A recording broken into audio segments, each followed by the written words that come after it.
Aujourd'hui, dans Bonjour chez vous, on va parler de l'appel de Dieu. Et nous sommes toujours dans ce nouveau décor, avec ce nouveau concept que vous avez découvert hier. Et si vous n'étiez pas là, on a tout expliqué du nouveau concept. Alors, je ne sais pas si vous avez compris quelque chose, mais en tout cas, on vous a tout dit dans l'émission d'hier, donc vous pourrez aller écouter. Aujourd'hui, c'est ça, on parle de l'appel de Dieu. Et il y a ce verset dans Ésaïe 30 au verset 21 qui dit « Alors tu entendras dire derrière toi, c'est ici le chemin, suis-le, là va à droite, là va à gauche. » Et en fait, dans la vie, on aimerait avoir cette voix derrière nous qui nous dicte à chaque étape, à chaque pas, qui nous dit « fais ci, fais ça, là tu tournes, là tu vas ». Mais la réalité, c'est que c'est un petit peu plus compliqué. Quand on parle d'appel, on parle de discerner quelque chose et on met souvent une énorme pression sur nos épaules. Il faut que je sache le grand appel de ma vie. Et on se met tellement de pression que parfois, eh bien, finalement, on ne fait rien du tout parce qu'on veut être sûr d'avoir bien entendu. Et aujourd'hui, donc, c'est ce dont on parle. Salut à tous. Hello, hello. Hello. Bonjour. Vous êtes toujours confortable? Oui, Ça va bien. Des belles chaises. Ouais. Vous prenez vos marques dans ce nouveau décor? Oui, c'est un très joli décor. Je l'aime beaucoup. Oh, merci. Doucement, nous prenons nos marques. Et ça donne envie de taper vraiment la table. Hein. Bon, belle aussi table. fort que Frank, C'est mais une belle table. Ah, ça te donne envie de taper? ça, Ça donne envie de la toucher, je trouve qu'avec le relief et tout de la table. Ouais. D'un commun accord, nous tapons la table. Tout à pomme. C'est quel temps, ça? Ça se dit, Passé, ça compliqué, incertain. petit présent. Ouais, voilà, fais ça, ça m'énerverait un peu quand même. Ça t'énerverait d'avoir Ouais, une toi, petite voix t'aimerais qui- ça, Ah, moi, toujours, à tous j'aimerais les trop coups. ça, Ouvre moi. la porte maintenant. Mais Non, non. pas pour toutes les grandes décisions de la Et- vie. Et les grandes décisions, ça rendrait service quand même. Mm. Non, Les tu grandes trouves décisions, ça pourrait, mais ça enlèverait la notion de la foi. pas? Ben, c'est ça, c'est ça. Oh. Oh, Frank, tout de suite, il rentre en profondeur dans clair. le sujet. Oh. Mais Final, docteur avant Frank. ça, On parle de la ça, doctrine ici, J'aimerais- donc la parabole des talents. Avant que Frank rentre dans son point qui est en fin d'émission, j'aimerais vous Patience. demander de pouvoir commenter cette émission. J'aimerais vraiment que vous puissiez me dire ce que vous pensez de ce nouveau décor, de ce nouveau concept. Moi, j'aime lire toujours vos commentaires, lire vos retours, donc n'hésitez pas. Et si vous n'êtes pas encore abonné à notre chaîne YouTube, eh bien, c'est le moment de le faire. Vous cliquez sur vous abonner, vous activez la petite cloche et comme ça, vous recevez absolument toutes nos publications. Et on parle d'appel de Dieu. Et oui, tu nous parleras de la parabole des talents en fin d'émission, Frank. Mais avant ça, Aurélie, je pense qu'il y a une dimension quand on parle d'appel de Dieu qui est peu connue. Et c'est ce qui fait battre notre cœur, en fait. Qu'est-ce que Dieu met dans notre cœur? Oui, c'est ça. C'est ce qu'on appelle souvent le fardeau. Oui. Et je dois t'avouer qu'avant, quand j'entendais le mot fardeau, je ne comprenais pas. Et je voyais vraiment quelqu'un qui portait une charge. C'est un peu ça. Non, mais sérieux, moi, je ne connaissais les pas. BD d'Alain Andersech. Je connaissais pas ce mot au début et j'ai vraiment dû réaliser que, OK, donc on peut parler de fardeau par rapport à l'appel.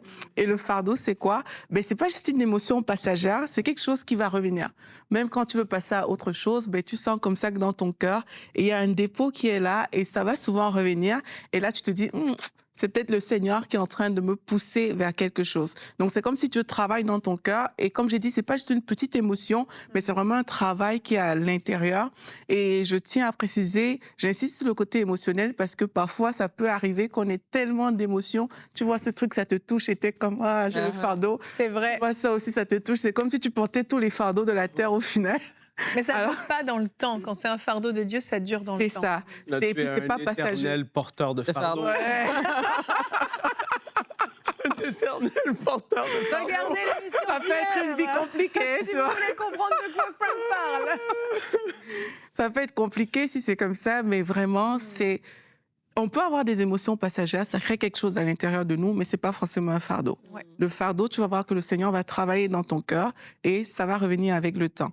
Maintenant, pour connaître, ben, il faut savoir analyser ces battements de cœur, là, ça veut dire quoi? Et parfois, qu'est-ce que tu vas ressentir? C'est qu'il y a des situations qui vont te faire pleurer ou qui vont beaucoup t'attrister. Pour rien comme ça, tu regardes la même chose avec une autre personne, mais toi, c'est comme si tu étais effondré alors que la personne, tout va bien, quoi. Tu vois?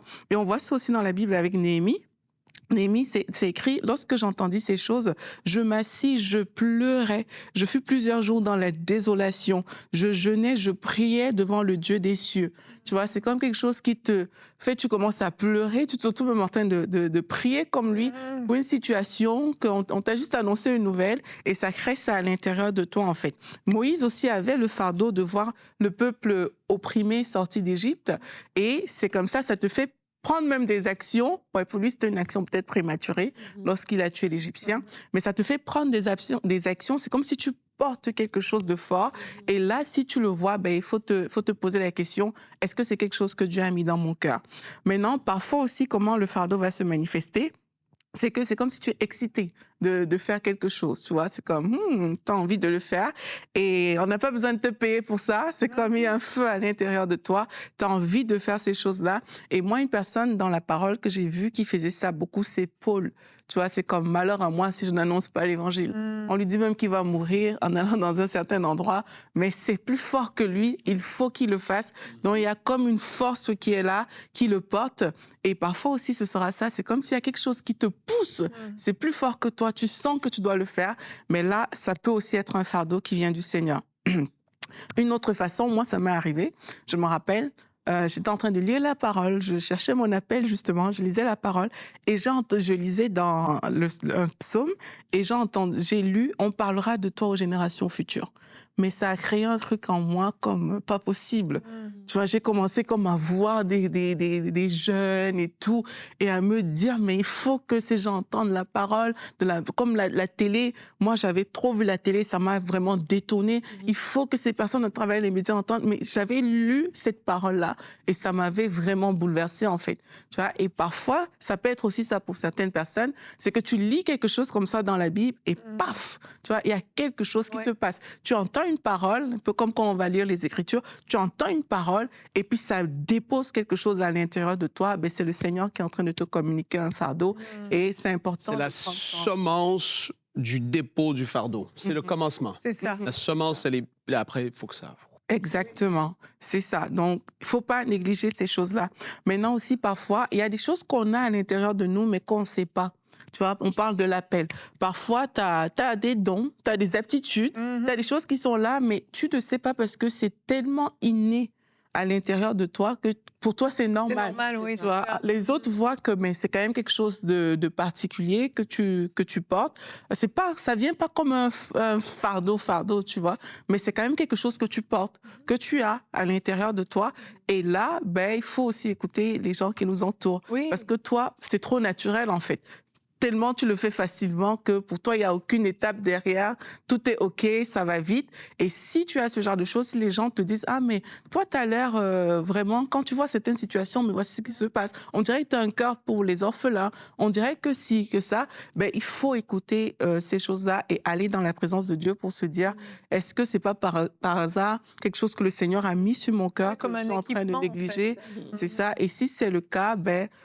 vous allez voir que le Seigneur va le faire grandir, comme on a dit tout à l'heure. Parce que c'est vrai que quand tu vois certaines personnes, quand elles entrent dans leur appel, mais tu as envie de te dire, mais en fait, elle était née pour ça. Tu regardes le parcours, tu regardes tout, tu as vraiment l'impression que ces compétences que cette personne a, mais c'était fait exactement pour ça. Puis Dieu ne choisit pas les gens au hasard. Il met un équipement. Hein. On voit quand on parle dans la Bible de Betsalil, il a mis en lui des capacités, des compétences pour pouvoir fabriquer l'Arche de l'Alliance, etc. Donc, c'est pas un hasard si tu as des talents, des compétences. C'est Dieu qui les a donnés. Et c'est évolutif à quelque part. Je vais en parler tout à l'heure, mais ce que tu es en train de dire, Aurélie, ce dépôt du fardeau qui est planté dans nous, c'est un peu cette histoire, moi, quelque chose qui m'a beaucoup, beaucoup marqué. C'est un homme de Dieu, Lester Sumrall, j'en ai parlé plusieurs fois.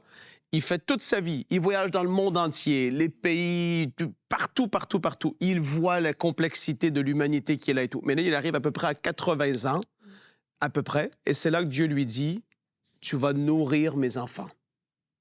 C'est-à-dire que dans des pays pauvres, où il y a le communisme, où est-ce que c'est compliqué, où est-ce qu'il y a la pauvreté, où est-ce qu'il meurt de faim, tout ça, Dieu, à son âge, à lui, à 80 quelques années, plante une semence du fardeau de nourrir ce que Dieu a dit, tu vas nourrir mes enfants. Et là, tu dis, OK, il y a une semence qui est mise. C'est ta mission qui poursuit, mais qui est en train d'évoluer parce que Dieu a vu qu'il a pu te faire confiance. Il plante une nouvelle dimension ou un nouveau fardeau dans ton cœur qui n'était pas là peut-être auparavant parce que, comme j'ai dit, il allait dans ces pays. C'est ça. Oui. Il bougeait, il savait qu'il y avait des problèmes à régler, il y avait des famines, il y avait tout ça. Tout! Mais à un moment donné, ça devient un fardeau divin. Et ça, tu ne peux pas l'exprimer. C'est surnaturel. Dieu plante cette semence et là, ce que tu avais déjà vu auparavant devient un fardeau et tu veux amener une solution parce que tu te dis, Dieu m'a parlé, il faut que je réponde à ce besoin. Là, tu touches à un point super important. C'était Reinhard Bonnke qui disait ça, de répondre à l'appel et non aux besoins. Ouais. Il aurait pu, en voyant tous ses besoins, Lester Sumrall, commencer à le faire des années auparavant. Ouais. Commencer parce qu'il voit le besoin, il voit la nécessité et il aurait pu, mais c'était pas le timing de Dieu, c'était pas le plan de Dieu à ce moment-là. Et il aurait commis une erreur de le faire Tout et à fait. peut-être qu'il se serait épuisé même. Complètement. Et quand il a dit oui, il a été la première organisation hors de l'armée américaine à pouvoir acheter un avion qui est de qualité de l'armée américaine, Wow. dans lequel il volait par-dessus des pays et il larguait la Wow. nourriture et les riz et tout. Personne n'avait pu avoir accès à des avions tels que celle-ci, mais parce que Dieu avait mis le fardeau et que c'était le timing de Dieu, les choses se C'est font. ça. Tu gagnes Auparavant, des années, il aurait pu jamais s'essouffler. eu ça, c'est Jamais, jamais, et il jamais. n'aurait Là, pas fait ce qu'il devait faire. ben non, ouais, là, c'est une accélération en plus parce que c'est dans le timing. D'où l'importance de discerner vraiment le fardeau de Et Dieu. ce que tu dis, Aurélie, avant même qu'on aille au prochain point, je voulais juste rebondir dessus parce que tu as parlé de ce qui est inné. Et je crois que beaucoup de personnes veulent tellement se compliquer la vie qu'ils recherchent des choses compliquées. Ils ont l'impression qu'ils doivent aller dans l'appel qu'ils ont vu de leurs yeux et non l'appel qui est dans leur cœur, en fait. Et donc, des fois, tu vois quelqu'un faire quelque chose et tu veux faire la même chose, mais ce n'est pas tes compétences. Et de ne pas oublier que la Bible nous dit que quand on était une masse informe, Dieu nous voyait, il nous avait tissés. Donc, les choses qui sont naturelles en toi, ce n'est pas là par hasard. Ce n'est pas là parce que Dieu a oublié ou quoi que ce soit. C'est là, justement, tes 5 pains et tes 2 poissons, tes talents, etc., que tu dois multiplier, en fait. Et beaucoup de personnes, alors qu'ils sont en recherche de leur appel, méprisent ce qu'ils ont déjà dîné, méprisent le fardeau naturel qu'ils ont, la sensibilité. Tu parlais de quelque chose te fait pleurer, peut-être toi, tu vois quelque chose, il y a une sensibilité naturelle que tu as, où il y a des circonstances de ta vie qui ont amené aussi un fardeau. On parle de Yanis qui a ce fardeau pour les prisonniers. Oui. Ben, les circonstances de sa vie lui ont déposé ce fardeau-là, or que d'autres personnes vont avoir une sensibilité pour quelque chose, en fait, et déjà des talents comme ça. Et je crois que dans la recherche, entre guillemets, de notre appel, de ne pas oublier qu'il existe déjà et Dieu nous l'a déjà donné. Et il y a des choses qui sont pour nous naturelles, qu'on méprise, mais en fait, c'est ça part de là. Il y a des gens qui sont facilement relationnels. Ben, tu méprises ça, tu te dis, ah, mais non, mais moi, j'ai envie d'être explosif comme Frank. Mais toi, ton côté, c'est un côté relationnel. C'est ça ton truc, en fait. Et tu dois juste couler là-dedans, en fait. OK, Seigneur, je viens devant toi avec ma personnalité comme je suis. Oui. À quoi tu m'appelles? Et tu vas voir que quand tu ne méprises pas ça, Dieu va commencer à te le montrer. Mais si tu vois pas ça et tu veux juste être, je veux prêcher aux nations, ben... Il y tu aura vas tomber. un truc bizarre. Et aussi, il faut se poser certaines questions. Tu vois, quel est le fruit que ce truc qui est à l'intérieur produit? Est-ce que ça produit de la compassion ou alors est-ce que ça produit l'orgueil? Tu vois? C'est vrai. Je le dis parce que parfois, il y a des gens qui parlent vraiment de la même chose tout le temps. Tout le temps, il va parler de cette chose-là, mais ça produit de la critique. Oui. Tu vois, ça pousse à aucune compassion. Tu vois, ça pousse même pas à même prier par rapport à ça. C'est juste pour parler parce que c'est peut-être quelque chose qui t'énerve. Oui, Tu vois, et puis tu exactement. critiques C'est pas un cette fardeau, chose-là. ça. Ça, c'est pas un fardeau. Et c'est important de vraiment se dire qu'est-ce que ça produit en fait dans mon cœur. Est-ce que ça produit vraiment de la compassion? Est-ce que ça vient de la parole de Dieu? Est-ce que quand je vois ça et je veux vraiment me mettre en action par rapport à ça, même si je peux pas encore faire des choses énormes par rapport à ça, est-ce que j'ai même juste envie de prier par rapport à cette chose que je vois? Tu vois, est-ce que ça produit ça dans mon cœur ou alors je suis juste là pour pointer du doigt tout ce qui ne va pas? Si on est en mode orgueil, pointer du doigt, ben, il faut peut-être faut passer à autre chose. C'est clair. Tu vois, mais... Reviens à Dieu, en fait. Reviens à la source. Ouais, c'est ça. Amen, c'est important. Et quand on parle d'appel, il y a le fardeau, OK. Dans certains cas, il y a un équipement surnaturel, mais il y a aussi une phase de formation. Et notre vécu, notre parcours peut aussi être une formation. Oui, absolument. Il ne faut pas négliger la formation.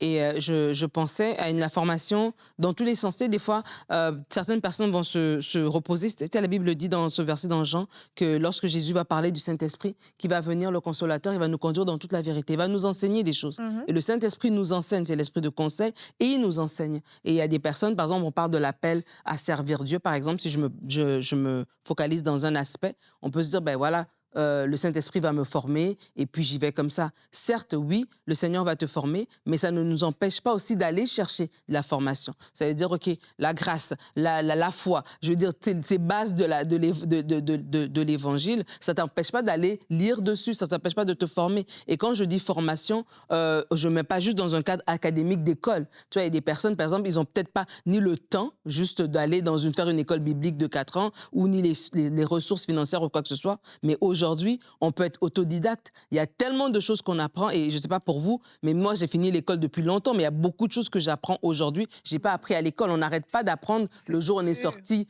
de l'immeuble qui est l'école. J'aime mieux apprendre aujourd'hui que quand j'étais forcé à apprendre. C'est ça, justement. Et donc, de se mettre dans une posture d'apprentissage. Oui. Et lorsque je dis, OK, Seigneur, je réponds à l'appel, que ce soit l'appel au ministère, que ce soit l'appel à ouvrir une œuvre de charité, peu importe, alors que je réponds à cet appel-là, je le valorise tellement que je veux m'outiller. Oui. Je sais que tu vas m'outiller par ton esprit, tu vas ouvrir les portes, tu vas me donner des contacts, mais moi-même aussi, je veux m'outiller. Je veux lire. Tu sais, je veux dire, tu ouvres, je ne sais pas moi, tu ouvres un orphelinat. Ben, tu peux te former sur de la comptabilité de base pour être sûr que la gestion, tu vois un peu, pour que ton administration, elle marche, l'éducation, toutes des choses que tu peux aller lire. Et donc, il y a la formation académique comme ça qui peut être cadrée ou non, mais voilà, tu es autodidacte, tu te nourris. Et même moi, j'ai envie de dire aussi que même notre vie nous forme. Mais vraiment. Et que vraiment ne pas aussi mépriser. On a parlé hier des saisons. Oui. Et il y a des moments avant que tu rentres, tout ce que tu as fait aussi est en train de contribuer et te former. C'est pour ça qu'en tant qu'humain, je crois qu'il faut qu'on ait cette posture d'apprenant, j'ai envie de dire, d'élève de la vie, entre guillemets. De où je suis, qu'est-ce que j'apprends? Je suis en train de parler avec quelqu'un, j'apprends toujours quelque chose. Et si on n'est pas dans une posture de « je suis déjà arrivé et personne ne peut me dire », et qu'on se met dans une posture d'apprentissage, ça fait vraiment la différence. Les personnes qui vont aller vraiment haut dans la vie, je te garantis qu'ils sont des gens comme ça. Ouais. Les gens qui réussissent, entre guillemets, dans le sens, pas dans le succès de ce monde, mais juste pour Dieu de manière générale, sont des gens qui ont cette mentalité-là de « je veux continuellement être en train de me former ou d'apprendre là où je me trouve aujourd'hui » parce que c'est la préparation pour ce qui est demain. Et sans oublier que vraiment, même si tu ne sais pas encore aujourd'hui à quoi tu es appelé, parce qu'on parle de discerner son appel, mais il y en a et ils n'en ont aucune idée. Moi, personnellement, j'en avais aucune idée pendant des années. Mais quand je regarde en arrière, aujourd'hui, je vois tout mon parcours qui semble n'avoir rien à voir avec ce que je fais aujourd'hui. En fait, chacune des étapes de ma vie m'a préparée à ce que je fais aujourd'hui. Et ça, sur le papier, ça a l'air d'avoir rien à voir. Mais en fait, Dieu a un fil conducteur. Il faut aussi lui faire confiance avec ça. Et peut-être que tu fais des études où tu te dis, bah, moi, je suis appelée à prêcher l'Évangile, je fais des études d'électricien, ça n'a pas rapport. Mais tu sais pas. Non, mais vraiment, tu sais pas. Je vous assure, j'ai pas le temps de développer tout mon parcours, mais je l'avais déjà fait une fois dans une émission. C'est incroyable comment chaque étape de ma vie m'a préparée à ce que je fais aujourd'hui. Et je pense que c'est pas fini. Je suis encore en préparation pour d'autres choses, mais sans forcément que je sache quoi. J'ai pas besoin de savoir quoi, mais le Seigneur, lui, il sait et il nous conduit là-dedans. Oui, mais quand tu sais, c'est quand même important de développer, comme Nadine disait tout à l'heure aussi, de la formation. Je le dis pourquoi? Parce que parfois, surtout quand c'est spirituel, c'est comme si les personnes ne ressentent pas le besoin d'aller chercher certaines compétences. Tu vois, on va juste peut-être prier par rapport à ça, que voilà, Dieu m'a amené, m'a appelé, c'est très bien, mais même si ce à quoi Dieu t'appelle à faire est purement spirituel, du style « Dieu veut que je devienne un pasteur d'une église de demain », ça n'empêche pas à côté que tu développes des compétences, même en leadership et tout ce genre de choses. Parce que trop souvent, quand c'est spirituel, on s'en remet juste à la grâce et au Saint-Esprit. Et puis, on oublie qu'il y a quand même des compétences naturelles qu'on doit avoir pour pouvoir faire la tâche à laquelle le Seigneur nous appelle. Vraiment. Et tout à l'heure, on parlait d'équipement surnaturel. Frank, que signifie la parabole des talents? Parce que quand on parle d'appel, je pense que cette parabole, elle a un lien avec cette thématique. Oui, elle a un lien. Je ne vais pas parler d'équipement surnaturel. Il y a l'onction, mais je vais parler de Matthieu 25, versets 14 à 29. Je ne vais pas tous les lire, mais on va lire juste le début parce que la parabole des talents, c'est super important. Ce sera verset 14 commence par ceci. Ce sera en effet pareil au cas d'un homme qui, partant pour un voyage, appela ses serviteurs et leur remit ses biens. Il donna 5 sacs d'argent à l'un, 2 à l'autre et 1 au troisième, à chacun selon sa capacité, puis il partit aussitôt. 3 choses à retenir par rapport à cette parabole.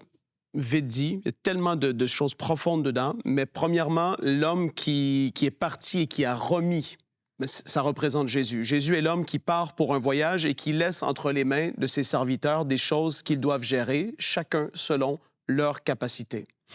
Deuxième chose, il nous confie à nous jusqu'au jour où nous allons être dans sa présence. Il nous confie des dons ou des talents. Là, je ne parle pas de talents forcément d'argent comme dans cette parabole, mais il nous confie des dons, des capacités, des talents naturels et spirituels. Il nous confie une mission évolutive et il regarde la fidélité avec laquelle nous accomplirons cette chose. C'est là-dessus que je veux vraiment appuyer aujourd'hui. Il regarde la fidélité avec laquelle nous allons gérer et accomplir cette mission qui peut être évolutive. C'est ça, à la fin de la parabole, quand tu lis la toute fin, c'est ça qu'il regarde. On va le voir ensemble. La fidélité est énorme dans la balance du jugement que nous recevrons lors du tribunal de Christ. La fidélité est énorme. Il y a ce principe qui dit la fidélité dans les petites choses, ben Dieu va nous en confier de plus grandes. Luc 16, 10, celui qui est fidèle dans les petites choses l'est aussi dans les grandes. Et celui qui est malhonnête dans les petites choses l'est aussi dans les grandes. On sait que lui qui a reçu 5 talents, il les a fait fructifier 5 autres. L'autre a doublé aussi. Et lui qui en avait reçu 1, ben il a eu peur, il a dit, tu es un maître méchant, dur, etc. Il cache le talent et puis il n'a rien fait avec. La fin est compliquée. On ne va pas parler de la fin aujourd'hui, on parle de la fidélité et la gestion de ce qu'il nous a confié. Donc, quand tu comprends ça, le verset 21 de Matthieu 25, très bien, lui dit son maître, tu es bon, un bon serviteur et qu'on lui peut avoir confiance. Tu t'es montré fidèle en peu de choses, c'est pourquoi je t'en confierai de plus importantes.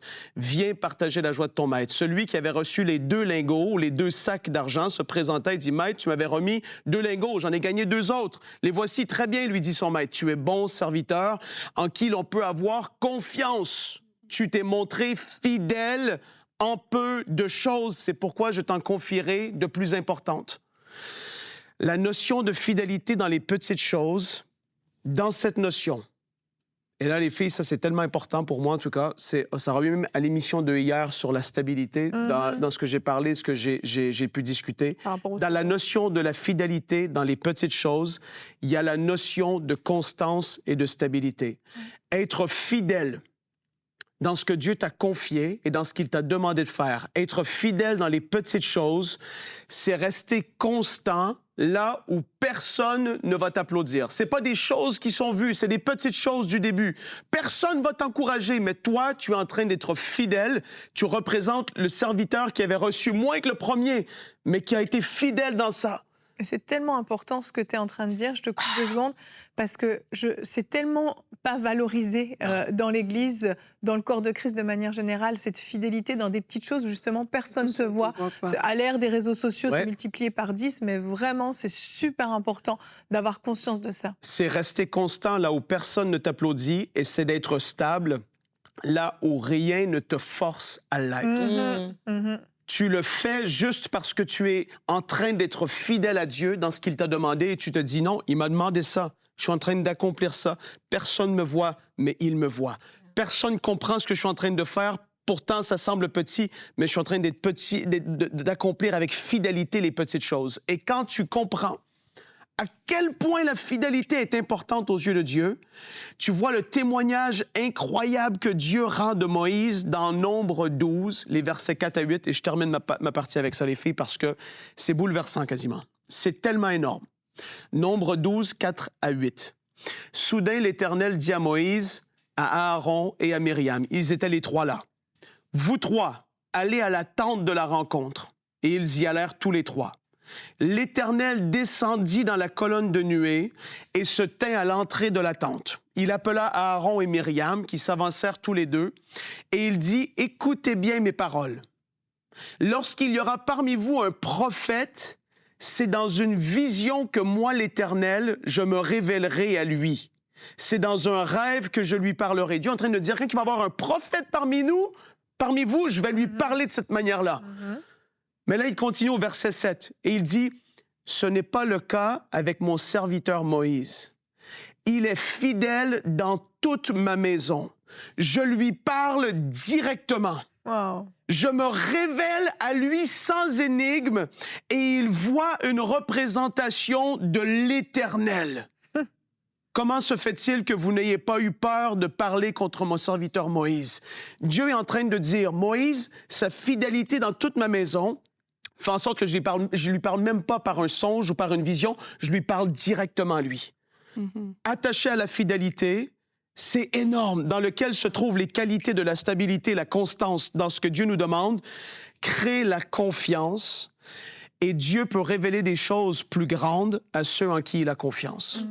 Dieu parle à un autre niveau, à des gens qui ont par le temps été stables et fidèles dans les petites choses qu'il a demandées. Il a confié de plus grandes à Moïse et il est arrivé au point où est-ce qu'il parle à Moïse comme à personne d'autre sur la surface de la terre. Vraiment. Et ça, c'est rattaché à cette parabole des talents qui nous démontre que Dieu nous a confié quelque chose.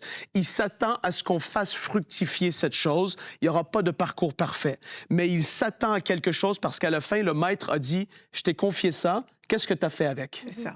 Et là, il y a des comptes à rendre. Et la stabilité, la fidélité avec laquelle on aura géré la chose que Dieu nous a confiée, c'est pas est-ce que tu as construit le plus grand ministère sur la terre, c'est pas est-ce que tout le monde t'a connu, c'est pas est-ce que... Non, non, c'est la fidélité avec laquelle tu as accompli cette chose-là. 1 Corinthiens 4.2 dit, « Or, en fin de compte, que demandons à des intendants? C'est qu'ils accomplissent fidèlement la tâche qui leur a été confiée. » Exactement. Et c'est ça qu'on demande à ceux qui ont reçu un appel de Dieu et qui sont appelés. Bien, ça concerne nous tous. Il y aura des surprises. Hein. Ah, je Des te dis. surprises. Hein. Tu vois, par rapport à la fidélité, la Bible le dit que la fidélité aux choses d'autrui te donne accès à tes choses à toi. Tu vois, et là, on parle d'appel. Ouais. C'est que parfois, on va entrer dans notre appel, mais si on n'est pas fidèle à ce qui est à autrui, ben même nous-mêmes, ce sera Et moi, je difficile pourrais d'y même dire entrer. que, je pourrais même rajouter que, alors qu'on rentre dans cet appel, justement, que notre cœur soit de servir Dieu. Et Yeah. non d'avoir une Ouais. espèce d'objectif final, tu vois. Et des fois, d'avoir l'objectif final, c'est ça qui fait qu'on manque de fidélité, on va aller vite, on veut couper des coins ronds. Mais si notre cœur, c'est de servir Dieu, ben, je serai patient dans mes temps d'anonymat, comme tu parlerais. Je saurais être patient parce que je sais que mais Dieu, il me voit, en fait. Et même si on m'a pas vu, même si on m'a pas acclamé, le service que je fais en secret, il est aussi important que le service que j'aurai à faire un jour devant des foules. Et ça nous aide à garder. Et quand bien même ton service reste dans l'anonymat toute ta vie. Voilà. Moi, je pense souvent, hein, on a des frères et sœurs sur la terre qui payent un prix bien plus grand que Bah nous. oui, les chrétiens Personne ne le sait, les persécutés, tout chrétiens ça. persécutés Bah oui. qui vont de village en village pour témoigner au péril de leur vie, incognito. Il n'y a pas de C'est caméra qui les suit, tellement personne qui les acclame. extraordinaire. Ils sont persécutés, leur famille est persécutée, ils payent le prix. Eux, ils auront tellement une belle couronne, je me dis, on sera surpris, on sera vraiment surpris. Donc, quand bien même ton ministère reste dans l'anonymat toute ta vie, mais gloire à Dieu, Dieu te voit, comme tu dis, Ouais. Dieu te voit. Et et on c'est ce ramène qui ça à compte. l'émission d'hier sur toujours les changements de saison ou les Oui. siestes. En fait, il y a des gens qui n'arrivent pas à être fidèles parce que pour eux, c'est pas assez spectaculaire Exact. ou applaudi ou acclamé. Mais qu'est-ce que tu as dit, Nadine? C'est tout à fait vrai. Si on est dans notre appel ou on croit être dans notre appel pour arriver au bout de ce que nous, on se dit ça, j'aurais réussi, j'aurais eu du succès quand ça sera là, ben on se trompe complètement. Ouais. L'appel, c'est la fidélité jour après jour, c'est la constance. Et en fait, par une fidélité comme ça, c'est pas ce qui semble le plus excitant, mais c'est ce qui va produire très souvent les plus grands résultats. Et ça, Vraiment. ben, qu'on puisse le comprendre, la fidélité dans ce que Dieu nous a confié. Vraiment, moi je veux encourager des personnes qui soupirent après un appel à peut-être lire, tu sais, la collection de livres Les héros de la foi. Ouais. où on raconte des histoires d'hommes et femmes de Dieu. Mais au moment où il le faisait, là aujourd'hui, c'est des grands noms dans le milieu chrétien. On a écrit des livres sur eux. Pendant les centenaires, mais au les gens moment, ne savaient pas on savait rien sur eux. On savait rien. Oui, mais c'est très fort. Je parle pas des livres des martyrs. Hein. Attention, je parle des héros de la foi. On n'est pas les dans héros la de la foi, c'est pas les martyrs. Bien qu'il y ait des martyrs dans les héros de la foi. Il y en a. Mais en tout cas, moi, je recommande vraiment la lecture de ce genre de livre parce que c'est hyper inspirant de voir justement comment dans l'ombre, des gens ont payé le prix vraiment pour servir Dieu. Et c'est sûr, aujourd'hui, on les élève, on les encense, mais de leur vivant, ils n'ont pas vécu ça. Francis Asbury, qui était un revivaliste américain, dans sa mission a tellement été constant que sur le dos de son cheval, il a parcouru l'équivalent d'avoir fait le tour de la Terre plusieurs fois sur le dos de son cheval. Wow. Parce qu'il prêchait sur des circuits de village en village. Et il a tellement fait de routes comme ça que c'est l'équivalent à dos de cheval de plusieurs fois le tour de la Terre. C'est fou. Ça, c'est de la constance et de la fidélité. Donc ça, je veux dire, il était stable sur son cheval. Il était stable sur son cheval. Ce sera le mot de la fin de cette émission. Demain, on va parler de ce que tu dois absolument savoir sur Dieu. Il y a des éléments que tu dois connaître et tu verras à quel point ça peut influencer ta compréhension. Allez, à demain.